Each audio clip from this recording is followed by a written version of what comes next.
All right, everybody, welcome back to the House of Hoops podcast, episode 2. A lot of good feedback. Thank you, everybody who went out to view all the videos, whether it was on YouTube, Instagram, TikTok, everywhere. It was a lot of fun, a lot of good fun hearing feedback on those media networks, as well as directly. I received a ton of emails, messages on LinkedIn, new topics, questions, recommendations. So yeah, I got a haircut. Thank you guys for noticing. So that'll be a lot of fun. A lot of good notes. This episode will be pretty filled up. I did take notes and wrote some stuff down. So big economic thing everybody wants to talk about is tariffs. We'll get to that in a next segment. Entrepreneurship was a big one. A lot of people asking questions, whether it was what type of legal entity do I set up, an LLC, an S-Corp, an LLC filing as an S-Corp. Why go one way or another? I'm not a tax professional, so I'm not giving you advice. I'm just giving you, what affected me, how it benefited me, how I go about it today. Taxes, do I do it myself? Do I have someone help me out? Marketing, how do I market myself, the product, the business? Funding, did I go out and find funding? Did I borrow money? Did I self-fund it? What's the best way?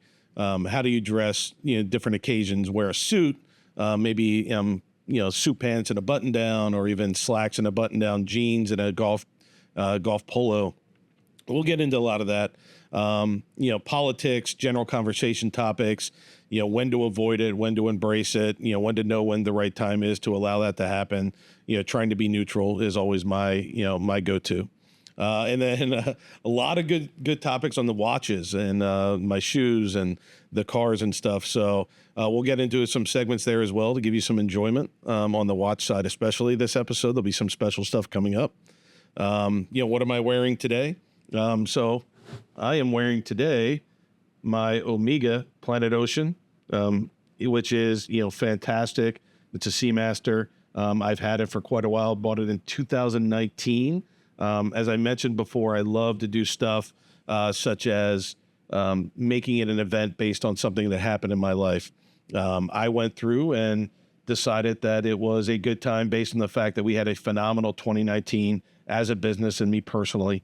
So I commemorated that with this purchase. It was my first Omega, my first step up from Breitling to Omega. It's a full ceramic case, ceramic dial, ceramic bezel, I should say. But I love it. Planet Ocean blue is my favorite color. You'll see a consistency there where you see a lot of stuff I have is blue. For some reason, I just acclimate to it and love it a lot. So that was that. What's on my wrist today? That's that. But yeah, I think today for this segment, our first segment of the episode, will be on entrepreneurship. So for me, when I started out, I knew nothing about legal entities, taxes, marketing, funding. How do I do any of that? As I mentioned, when I left the bank to start my own consulting company, I got lucky by having good relationships and having customers right out of the gate. So the funding side really wasn't necessary for me because I jumped right into revenue generation day one.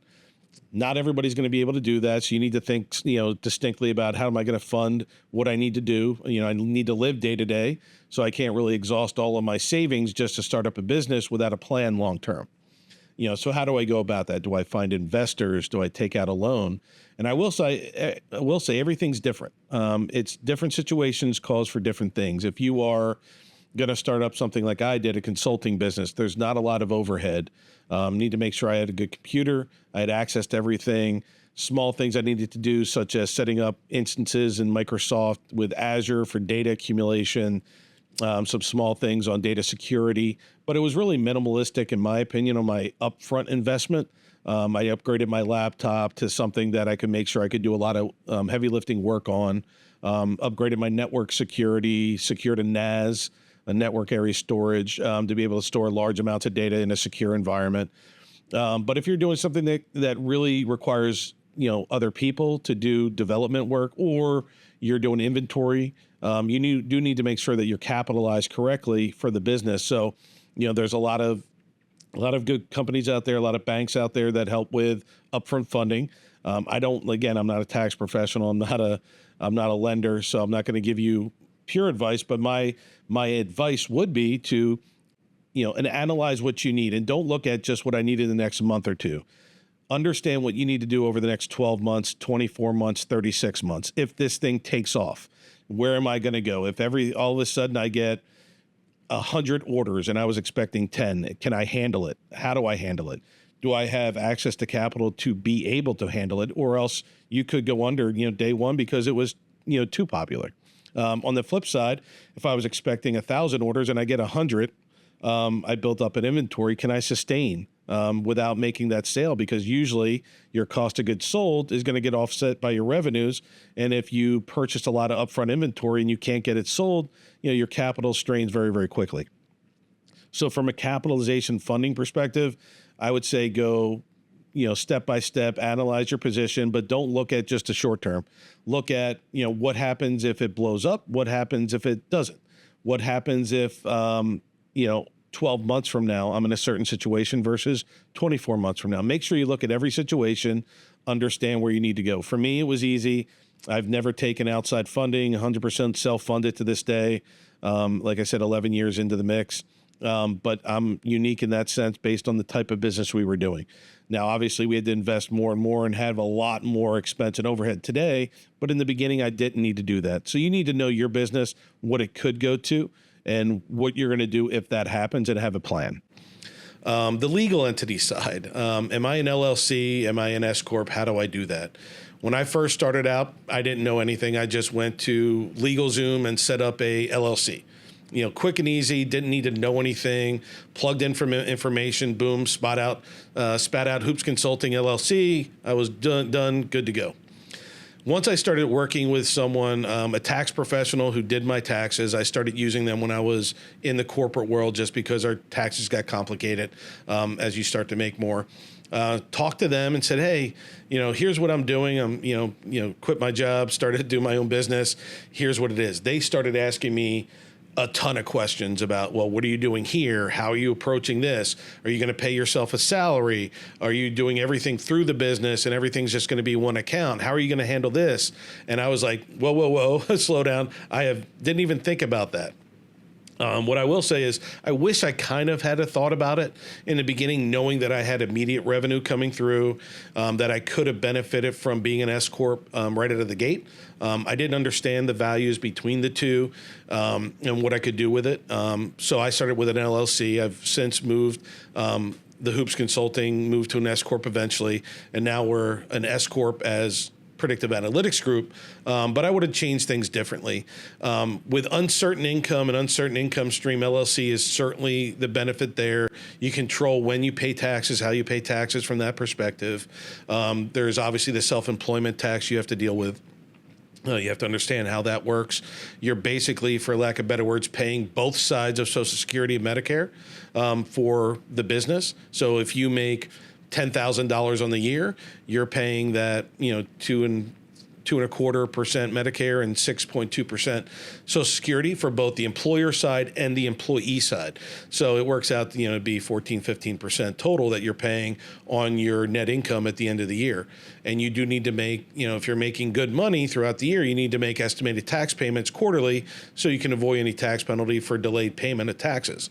On an S-Corp, the benefit of an S-Corp is if you know what your income flow is going to be and what your revenue looks like, and you know your revenue and expense line, and at the end of the day, what you're going to take home as an individual, you can then take that apart and just say, okay, I know that me personally, I'm going to be 1, 2, 3 employees in the business of an S-Corp and say, I'm going to pay myself, $5,000 a month salary, $60,000 a year as an example.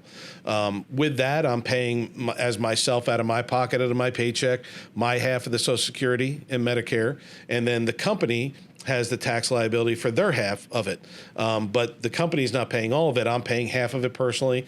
The company's paying only the other half, but it's only on the portion that is in there that is being paid from a salary perspective, not the entire income of the business. So that way, if you have additional expenses and everything, the business at the end of the year in an S-Corp is generating a certain income level. but there's no taxes paid on Medicare and Social Security on that. It's just basically a pass-through to the owner. So if I'm an S-Corp and I'm an 100% owner and my business makes $10,000 and I paid myself $60,000, I'm personally liable for the $60,000 and the $10,000 personally, but the business is only liable for paying the business half of the Social Security and Medicare side of what I'm paying myself as a salary. So there's a lot of benefits there. Again, I'm not a tax professional, but if you're paying rent as part of your house, as part of your business that you've allocated to the business, that goes against, your pay down from an expense perspective.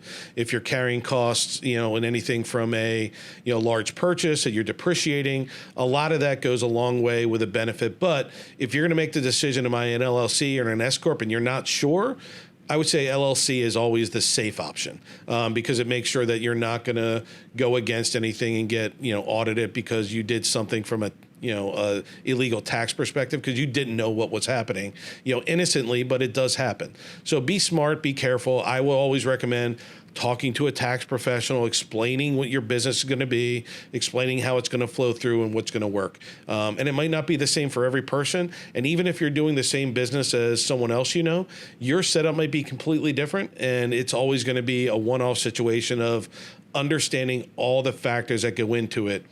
Do you have consistent revenue flow? Are you carrying inventory?